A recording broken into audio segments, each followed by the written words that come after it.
a man we're pleased to welcome to the program, author, extraordinary entrepreneur, television host, Donald Trump is on the Common Sense Club.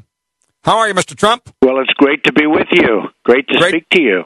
Glad to have you on the program. So answer the question, why Romney? You've had a chance to meet all these candidates, vet these candidates. You've bet on Romney. Why? Well, I really have met him, and I know him, and I understand what's going on. And I am a big fan of negotiation, and I'm a big fan of trying to stop China and some of these other countries. They are just ripping us and just cutting us like nobody's ever done before. And in the case of China, this year they'll make $350 billion on us.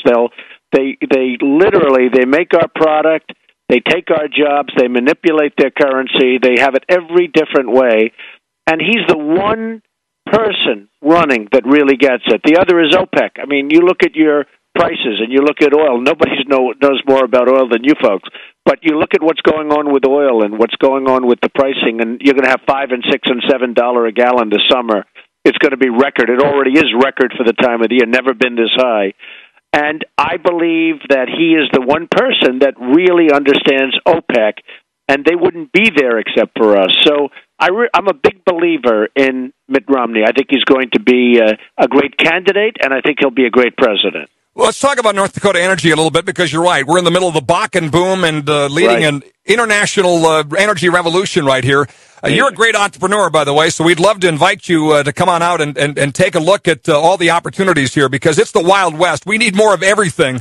And I'd love to host you sometime to meet some other folks out here and take a look at some of these opportunities. Maybe there's a Trump Tower in our future. You know. Well, it's amazing what's going on out there, and it just shows when you release that kind of talent and that kind of everything, and you have it right under your feet, and you're lucky in that way. But I mean, it's amazing what can happen, and that's a great example. And I was watching one of the business shows last night, and they were showing the boom in North Dakota, and I think it's fantastic. Will you come out and see it? I would. And, honestly, I tell people, I told somebody the other day, they're up in a certain state that's doing very poorly. Frankly, with the kind of leadership that state has, they'll never do well. And I say, why don't you move to North Dakota? I actually told them that. I love it. Well, we'd love to have you. I want to host you because I think there's some great opportunities here. Let's talk about energy and leading from a presidential standpoint. You talk about OPEC, but I have to tell you, Newt Gingrich has led on energy. Rick Santorum is running around the country with a piece of our Bakken shale because he was out here. And I'm curious why you think that Mitt Romney hasn't spent more time on energy. Why is he not leading? Why do you see him? I think he has. I think they all discuss energy. I mean, energy has to be discussed. Only a very not too bright person would not be discussing energy today, especially if they're running for president, because energy is the whole deal. I have a theory that when we crashed 4 years ago, it wasn't the banks, and I'm not a big fan of the banks, by the way. I think they behave very badly and stupidly, but it wasn't as much the banks as the fact that oil got to $150 a barrel. When that hit $150, or almost $150, it was absolutely devastating to this country and to the world. And I really believe that was the primary reason. And if you look at what's happening, it's happening again. With everything you're doing out there, I mean, it's still peanuts compared to what's going on, and it's happening again. And, oil just keeps going up, up, up. And if something's not done, we're going to have another crash. Here's an idea. You famously wanted to host some debates earlier, and it scared a few folks. Maybe Donald Trump hosts the energy debate in North Dakota with all the candidates. Would you be up for that? That sounds like a good idea. Actually, I mean, you can really lead by example, too, because what you're doing out there is unique. It's really unique in this country. It's the way the country used to be, by the way. But what's happening out there is amazing. I call my friend Harold Hamm the Henry Ford of today, because he was the guy that figured out you put horizontal drilling and hydraulic fracturing together, and now you pull oil out of rock, and we have some great things happening. But let's talk about leadership. Great. Newt Gingrich has talked about getting to 250 gas as an example. Here's something he said yesterday. Mitt Romney sort of poo-pooed this, called it pandering, and Newt told us yesterday maybe that's because he's too rich to care about the price of gas. Listen to this in your response from Newt. What Romney calls pandering, I call leadership. I think that we want to have a leader who cares enough about the American people to be responsive to their needs and to understand the pain they're in. And it's unfortunate that Governor Romney, maybe his Wall Street donors don't care about the price of gasoline because they either have chauffeur limousines or they ride the subway. Your response to that? Well, I do know for a fact. First of all, I like Newt a lot. He's a great guy. He's a member of my club in Washington, and he's a wonderful guy, and he's very smart. But I really think it's a lot of political talk, and that's the way he should be talking. And Mitt I can just tell you, he is very, very strong on OPEC and very, very strong on drilling and, taking the energy right from under our feet, which is where we should be taking it. Even the pipeline, and I'm fully in favor of the pipeline from Canada.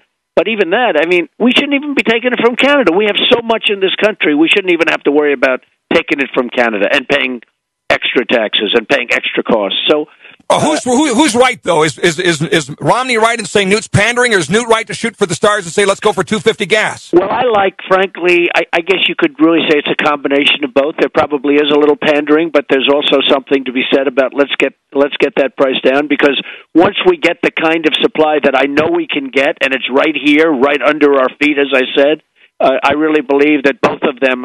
Ultimately, I can tell you this.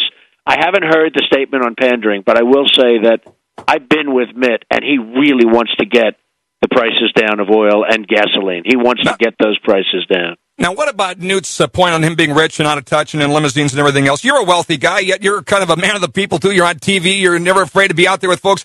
Does Mitt Romney have a little bit of a problem of connecting because of his wealth? The lines about, hey, my wife has 2 Cadillacs, I know NASCAR owners, the $10,000 bet. How would you counsel Mitt on the whole wealth thing? Because it seems to sometimes he loses the real guy factor in all this. Well, politics is tough. You make one mistake, you say thousands and thousands of sentences and paragraphs, and you make one statement, the Cadillac or the $10,000, and it gets blown. It is a tough.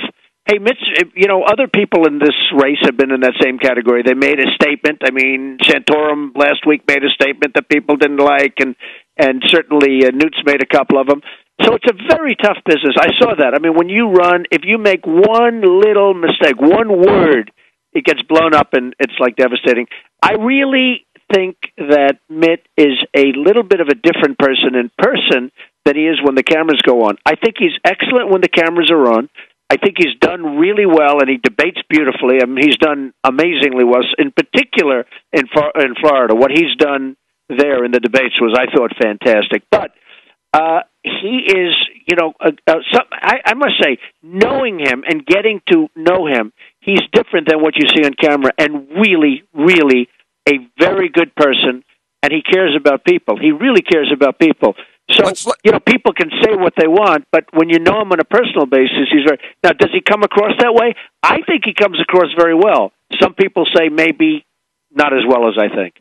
Only a minute left. Quickly on Romney Care. If Mitt Romney is the nominee, is Romney Care a liability because of the contrast that's very similar to him supporting the individual mandate as late as 2009, same as Obamacare? I think it's probably more of a liability for the nomination than it is for the election. I think that the nomination, certainly they play that to a fairly well. I think that in terms of the election, it's not going to be nearly the problem. But he's got so many other assets that it certainly overweighs. And, I honestly believe that for the nomination, it hasn't helped. I think for the general election, it's not going to be a big factor. Who should be fired after tonight on Super Tuesday? Well, I guess everybody but Mitt. We're waiting for the debate, the Trump debate on energy in North Dakota. I hope you'll come, sir. I think it'd be fantastic. Donald Trump on the Common Sense Club.